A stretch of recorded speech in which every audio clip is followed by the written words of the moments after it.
Boa tarde a todos, amigos, seguidores aqui do Núcleo Espírita da Polícia Militar da Bahia, do NEPOM, amigos do NEPOM. Estamos juntos nesse sábado, primeiro sábado de junho, com o tema das nossas doutrinárias semanais. O tema do mês é a obra Depois da Morte, de Leon Denis. O subtema desse sábado é o alvo da vida, que terá como palestrante a nossa irmã Sirayama, trabalhadora da casa. Para começar os trabalhos, vamos fazer uma pequena leitura do Evangelho segundo o Espiritismo. Escolhemos, para iniciar então, capítulo 5 do Evangelho segundo o Espiritismo. Logo ali, no início dele, ele começa tratando sobre as bem-aventuranças, porque o tema do capítulo é Bem-aventurados os aflitos. Faz algumas citações sobre as bem-aventuranças, de Mateus, e tanto do Evangelho de Mateus quanto de Lucas. E leremos aqui o item 3, Justiça das aflições. Somente na vida futura podem efetivar-se as compensações que Jesus promete aos aflitos da terra. Sem a certeza do futuro, estas máximas seriam um contrassenso, mas ainda seriam um engodo. Mesmo com essa certeza, dificilmente se compreende a conveniência de sofrer para ser feliz. Dizem, para se ter maior mérito. Mas então pergunta-se, por que sofrem um mais do que outros? Por que nascem uns na miséria e outros na opulência, sem coisa alguma haverem feito que justifique essas posições? Porque uns nada conseguem ao passo que a outros tudo parece sorrir. Todavia, o que ainda menos se compreende é que os bens e os males sejam tão desigualmente repartidos entre o vício e a virtude, e que homens virtuosos sofram ao lado dos maus que prosperam. A fé no futuro pode consolar e infundir paciência, mas não explica essas anomalias que parecem desmentir a justiça de Deus. Entretanto, desde que admita a existência de Deus, ninguém o pode conceber sendo infinito das perfeições. Ele necessariamente tem todo o poder, toda a justiça, toda a bondade, sem o que não seria Deus. Se é soberanamente bom e justo, não pode agir caprichosamente nem com parcialidade. Logo, as vicissitudes da vida derivam de uma causa, e pois que Deus é justo, justa há de ser essa causa. Isso, o de que cada um deve bem compenetrar-se. Por meio dos ensinos de Jesus, Deus pôs os homens na direção dessa causa, e hoje, julgando-os suficientemente maduros para compreendê-la, lhes revela completamente a aludida causa por meio do Espiritismo, isto é, pela palavra dos Espíritos. Agradecemos, faremos o agradecimento então para o nosso início de palestra, com a nossa prece de início dos trabalhos. Senhor nosso Deus, nosso Pai, agradecemos, Senhor, a oportunidade de estarmos aqui hoje, Senhor. Pedimos que abençoe todos nós, irmãos que estamos aqui assistindo, buscando um aprimoramento moral, espiritual, e como ilumine nosso irmão palestrante, para que todos possamos caminhar num só objetivo, nossa evolução para auxílio de nós mesmos e do nosso próximo, principalmente. Muito grato por tudo que o Senhor nos dá hoje e sempre, Senhor, que assim seja. Boa palestra a nós todos. Boa tarde. Que Jesus nos ampare, nos ilumine e nos mantenha sob a inspiração dos seus mensageiros. Que cada um possa sentir as energias amorosas do Mestre Jesus penetrando os nossos corações e as nossas mentes, ocupando os nossos lares e se irradiando por todo o nosso planeta. agradecemos ao Pai Maior a permissão de aqui estar, porque toda permissão vem dele. E é uma bênção neste momento em que estamos sob a imposição do isolamento social devido à pandemia do coronavírus, podemos dar continuidade às nossas atividades doutrinárias nesta conexão via internet. Se a gente lembrar, os espíritas já passaram situação semelhante de não poder se reunir fisicamente, de ter que descontinuar os trabalhos, pelo menos os espíritas da Ilha Maurício.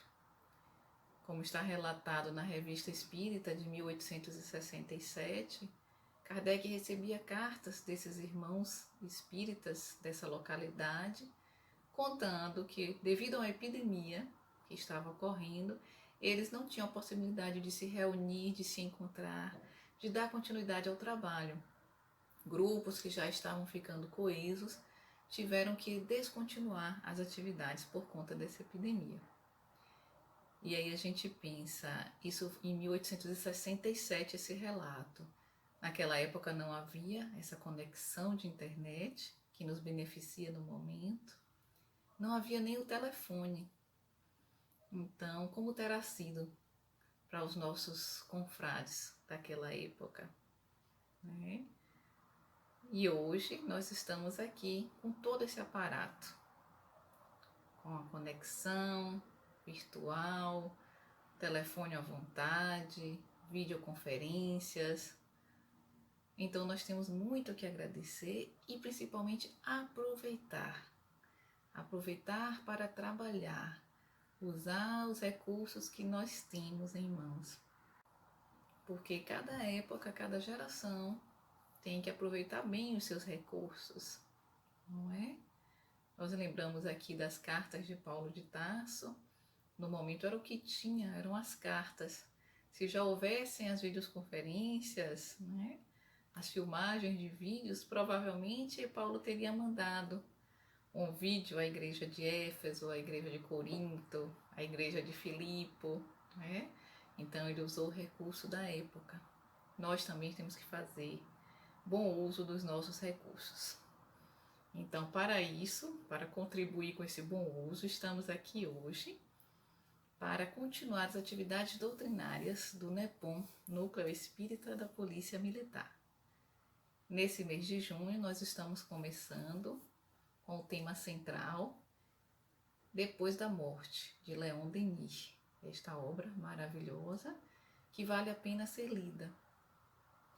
O capítulo de hoje está na segunda parte da obra, e é o capítulo 12, intitulado O Alvo da Vida.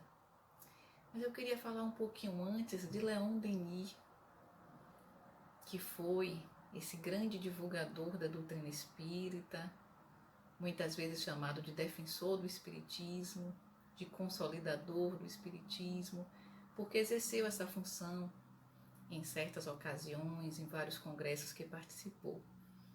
Então, Leon Denis, aos 18 anos, ele conhece o Livro dos Espíritos e, ao lê-lo, ele percebe que estão ali todas as suas convicções.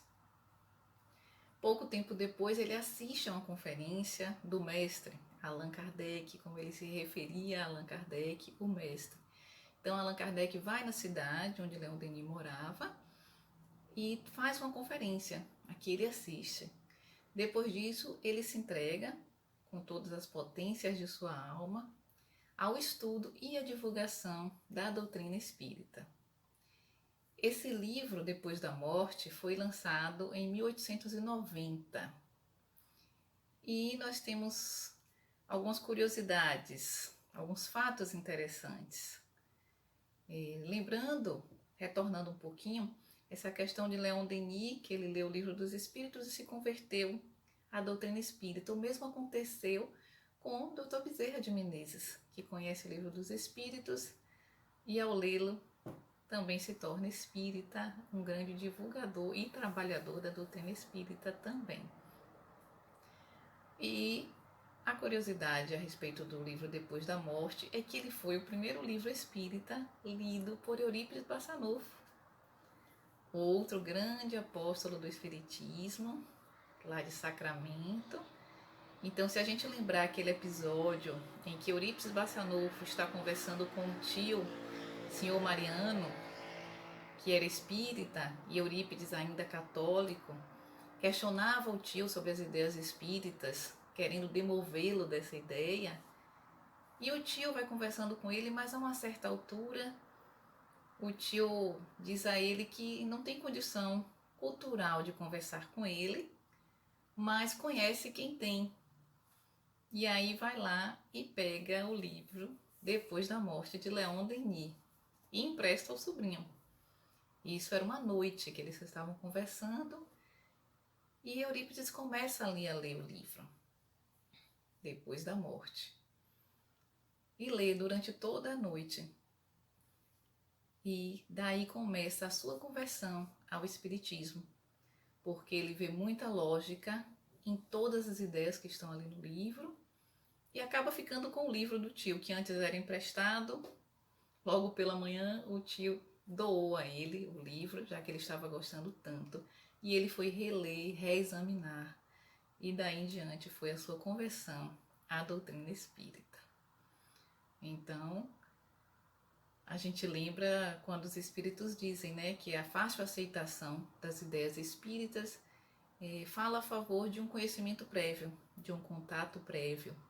Então a gente vê essa facilidade que tiveram Leon Denis, Bezerra de Menezes e Eurípides Barçanufo em reconhecer a verdade das ideias espíritas. Então vamos fazer uma breve introdução. Vamos passear um pouco pela introdução da obra. O nome da obra já diz muito, né? Depois da Morte. Então é o grande enigma, inclusive é outro livro de Leon Denis, o grande enigma. Mas ele começa a introdução desta obra, Depois da Morte, fazendo uma reflexão sobre a impermanência da existência material, a impermanência de todas as experiências humanas enquanto materiais. E ele vai fazer uma viagem relembrando as civilizações antigas, os povos gloriosos do passado, todas as pessoas que viviam nessas civilizações, onde estão? E ele começa a fazer uma análise. Todas aquelas pessoas que corriam para lá e para cá, querendo satisfazer os seus desejos, as suas sensações, onde estão agora? Tudo sobre ruína. E ele vai fazendo essa análise, inclusive com as pessoas mais próximas e os nossos entes queridos, que ora estavam aqui, nos abraçavam e agora jazem num corpo inerte. E aí ele vai reflexionando e nos diz que a morte é sempre aquele ponto de interrogação colocado na nossa frente. Então, para onde vai tudo isso? Para o nada? Ou existe alguma coisa desconhecida?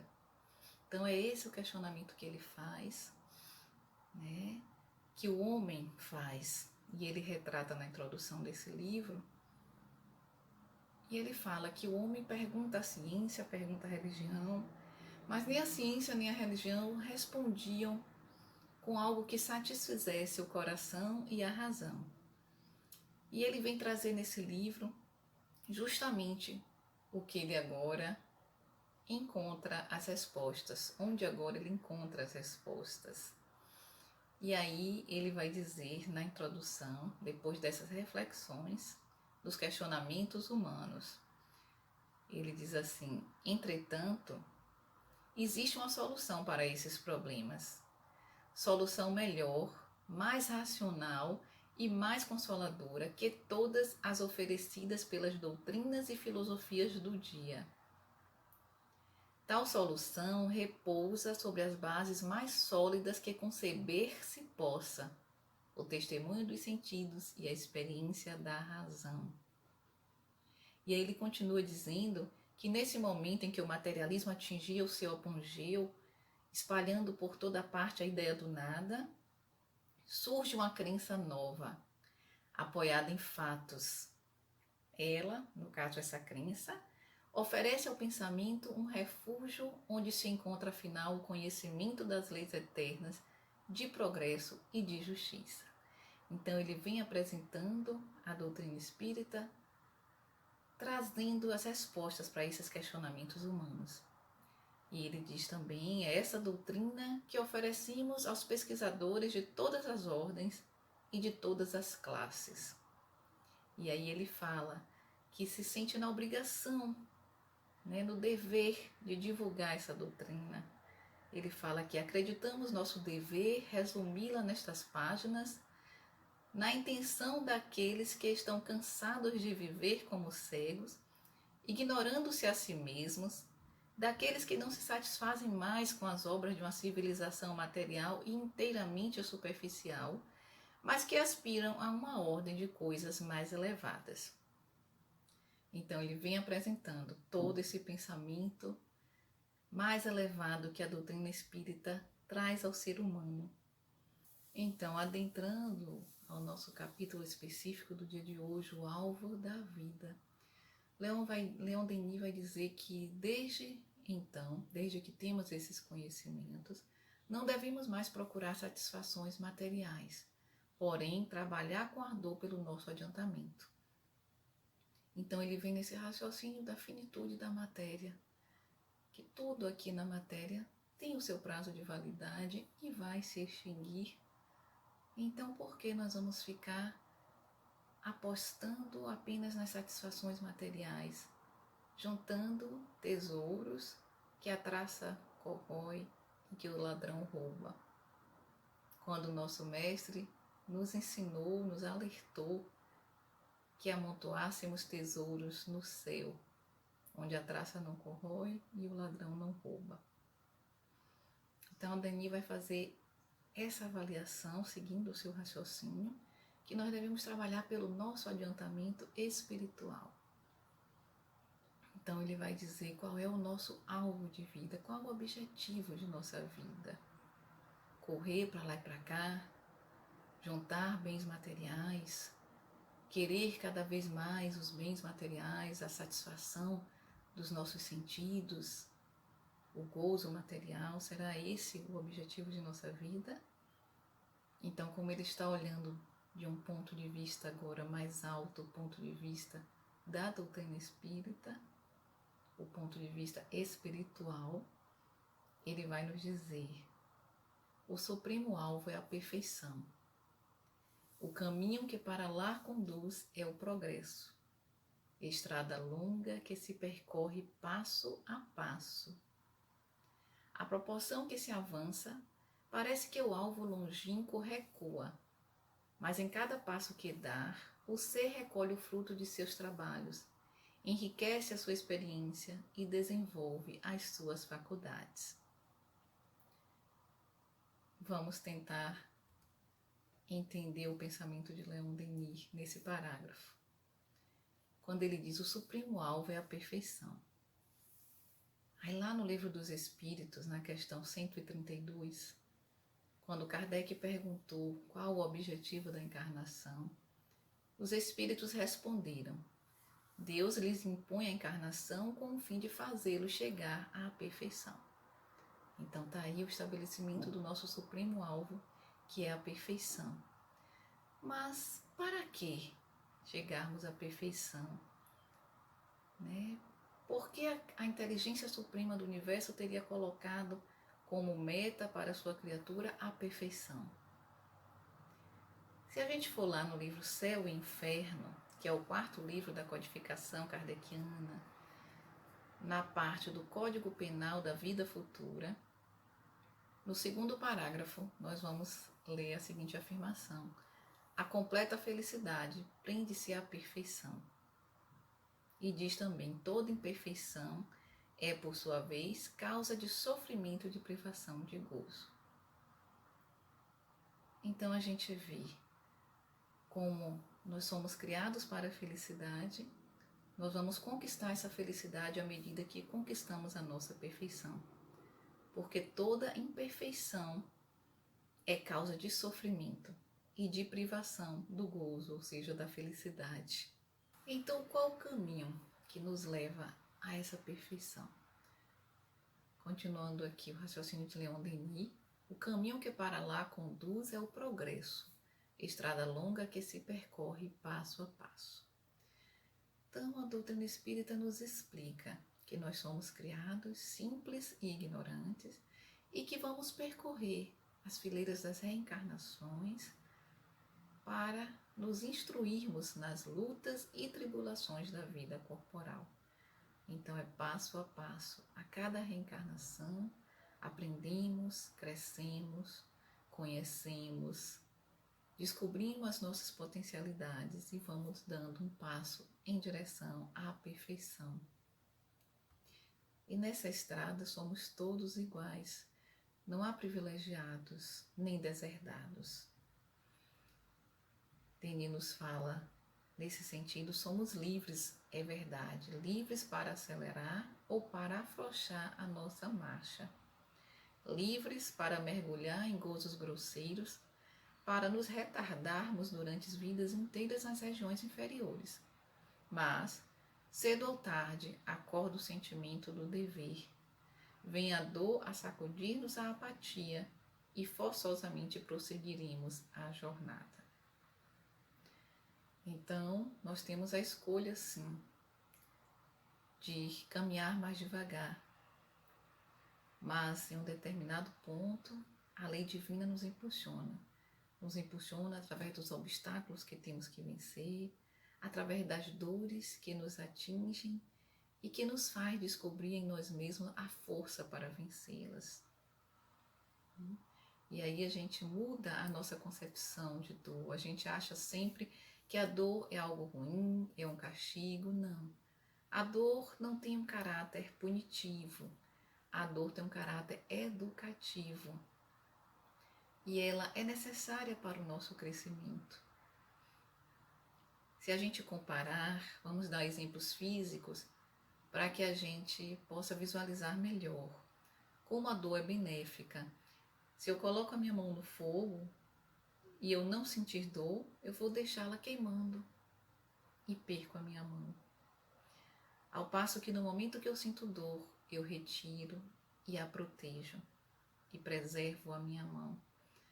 Então, do mesmo modo, do ponto de vista moral, se nós vamos caminhando e não sentimos a dor, nós não saberemos que estamos equivocados, não saberemos que é necessário mudar de rumo.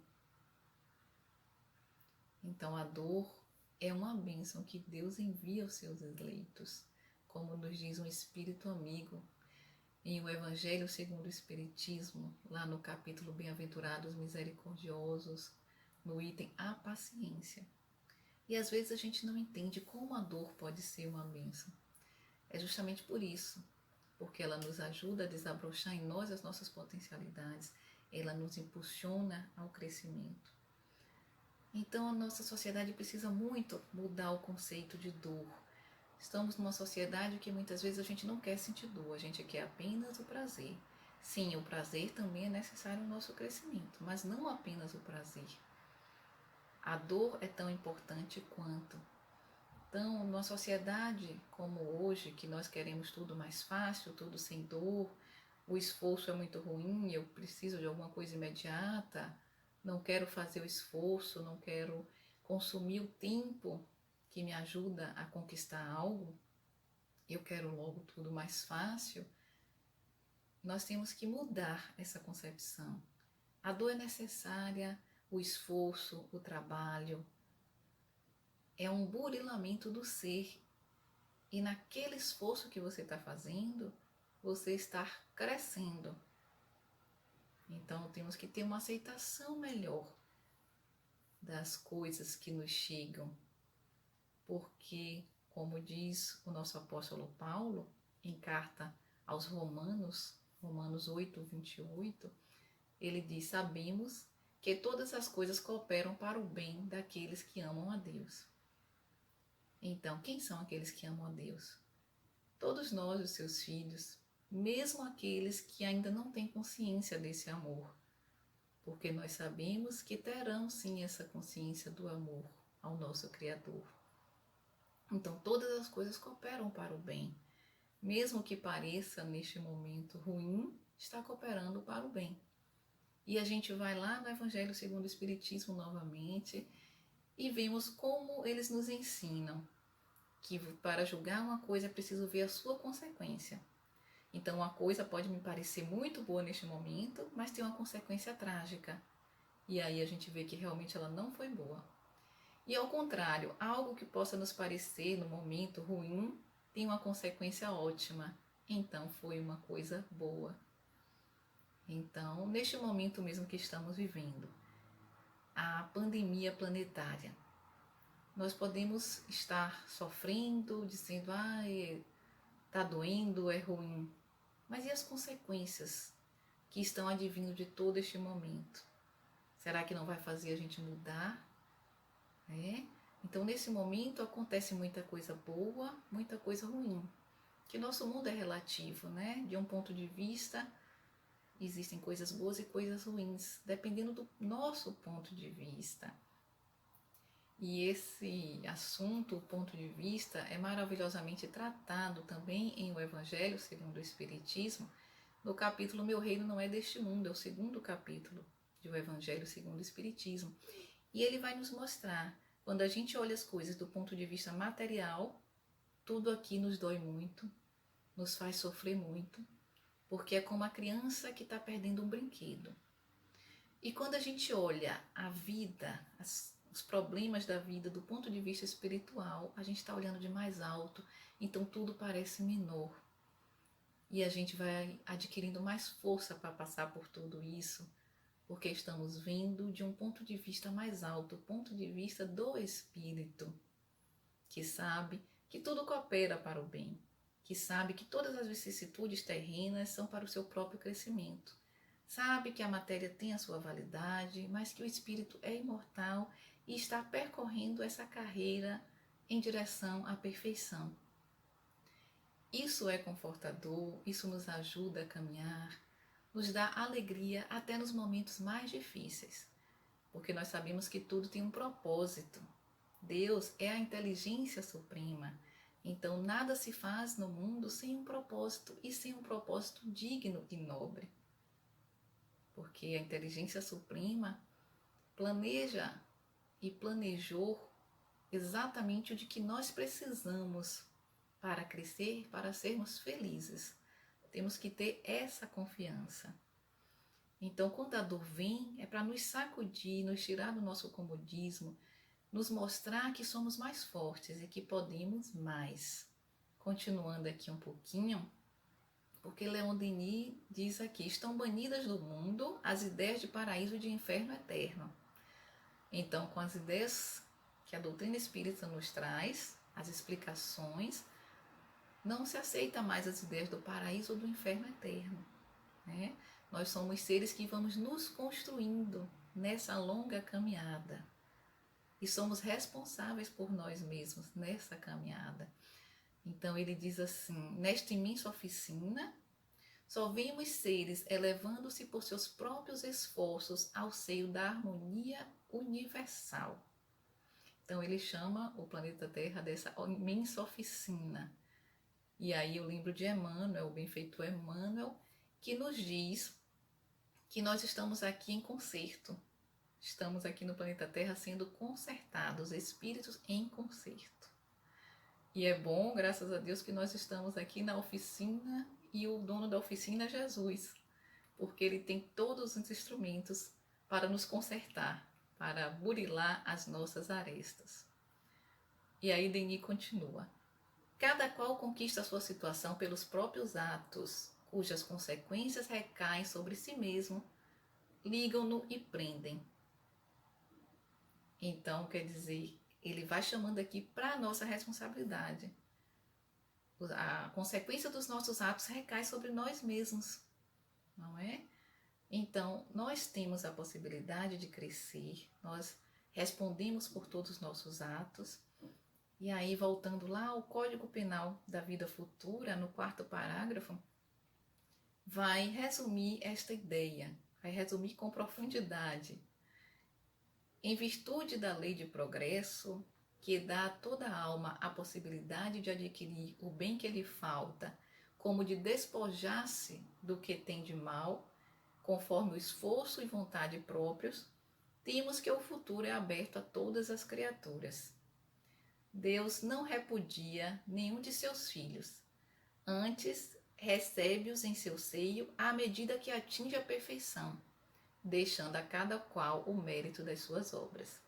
Então, nós estamos aqui para adquirir o bem que nos falta, para nos despojar do mal que ainda temos em nós, isso de acordo com o esforço que fizermos. Então, a responsabilidade é nossa. Nosso futuro está aberto. Somos nós que vamos construindo passo a passo esse futuro. E Deus não repudia nenhum de seus filhos, pelo contrário, Ele está a nos esperar. Todos os seus filhos, cada qual segundo o mérito de suas obras. Então, é o nosso trabalho que vai nos levar a nos aproximar do nosso Pai Criador, porque Ele jamais vai repudiar um de seus filhos. Isso não importa em que ponto nós estejamos, se estejamos bastante equivocados, muito aquém do que desejaríamos. O que importa é a gente caminhar, porque o futuro está aberto e nós vamos conquistando passo a passo toda esse burilamento que precisamos para nos adiantar na estrada. E nessa estrada não há provações eternas, e sim reparações proporcionais à falta cometida. Então, como nós vimos, o caráter da dor é um caráter educativo. Então, quando eu aprendo, não preciso mais. O obstáculo é para nos fortalecer. Se eu venço aquele obstáculo, não preciso mais dele. Enquanto eu não venço, ele vai aparecer várias vezes para que eu supere. Denis vai continuar o raciocínio. Na ordem moral, como na física, só há efeitos e causas, que são regidos por uma lei soberana, imutável, infalível. Esta lei regula todas as vidas. O que em nossa ignorância chamamos injustiça da sorte não é senão a reparação do passado. Então, existe uma lei soberana, imutável, infalível, que regula todas as vidas. E muitas vezes, na nossa ignorância, nós chamamos de injustiça da sorte, o que não é senão a reparação do passado. Então, muitas vezes, nós nos sentimos injustiçados. Mas a doutrina espírita nos diz que Deus é infinitamente justo. Como é que a justiça infinita permitiria a injustiça? Então pode parecer injustiça no momento, mas com certeza é apenas um efeito que nós causamos em algum momento, ou da vida atual, ou da vida passada. E se fala assim que há muitas injustiças no mundo, mas não há ninguém injustiçado, porque nós passamos pelaquilo que precisamos passar. Nós só reparamos erros que cometemos. Então, eu não passo por nada injustamente. Pode me parecer injusto no momento, mas existe uma causa, existe um objetivo naquilo ali. Eu estou passando por aquilo ali porque eu preciso crescer naquele ponto, eu preciso vencer aquilo. Algo de bom vai me vir daquilo ali, porque a gente já sabe que tudo coopera para o bem. Foi isso que Paulo de Tarso nos falou, e nós sabemos que é verdade, porque se Deus é infinita bondade, nada Ele nos colocaria que não fosse para o nosso bem. E nessa caminhada, a cada conquista que a alma tem sobre si mesma, sobre suas paixões, sobre seus instintos egoísticos, ela recebe uma alegria pura, uma satisfação íntima, tanto mais viva quanto maior for o trabalho executado.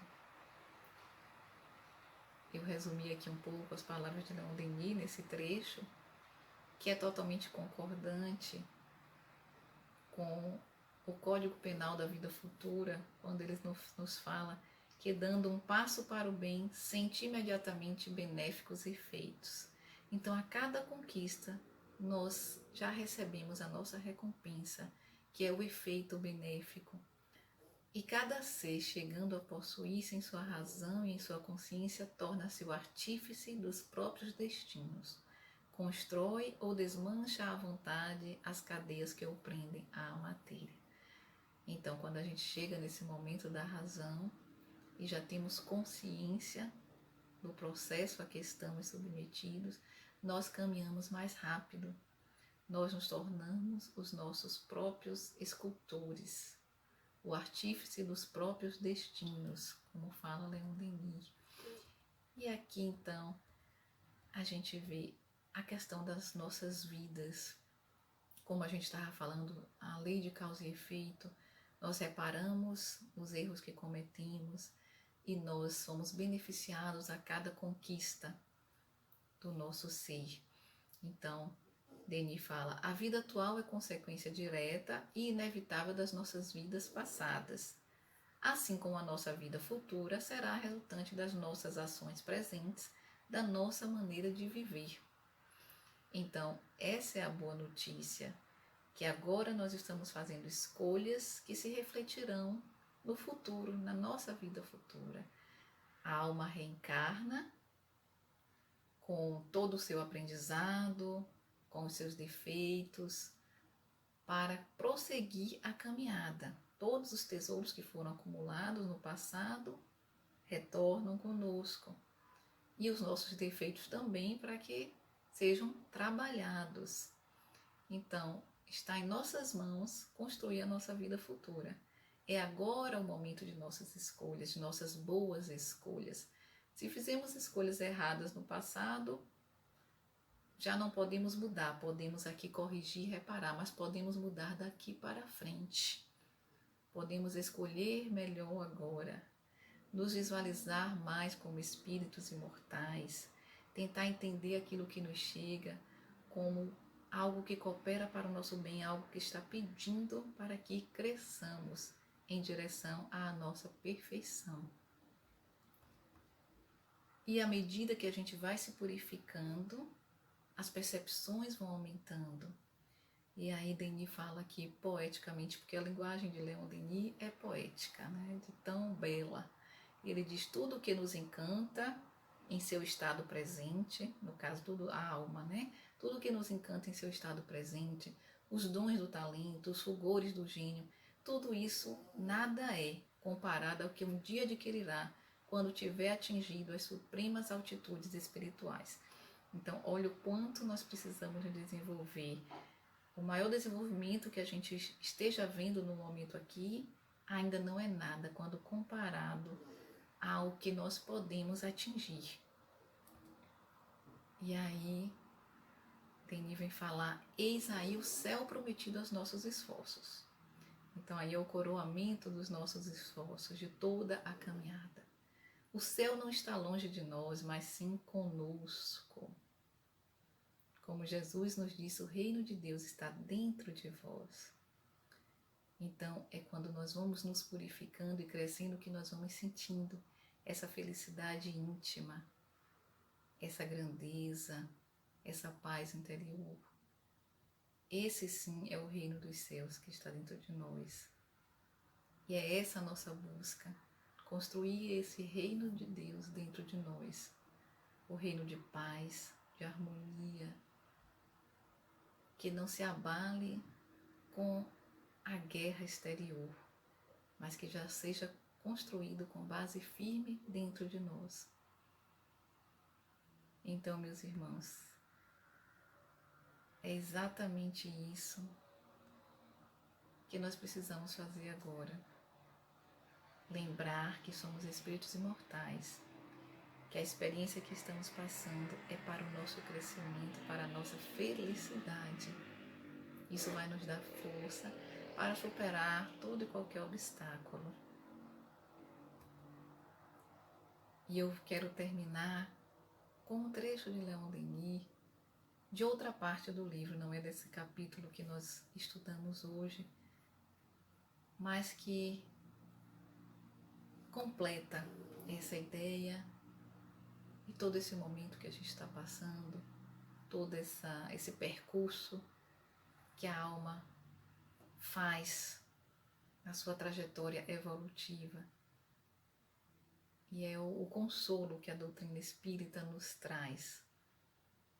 Então Denis fala: é belo, é consolador e doce poder caminhar na vida com a fronte levantada para os céus, sabendo que, mesmo nas tempestades, no seio das mais cruéis provas, no fundo dos cárceres, como à beira dos abismos, uma providência, uma lei divina paira sobre nós, rege os nossos atos e que, de nossas lutas e de nossas torturas, de nossas lágrimas, faz sair a nossa própria glória e a nossa felicidade.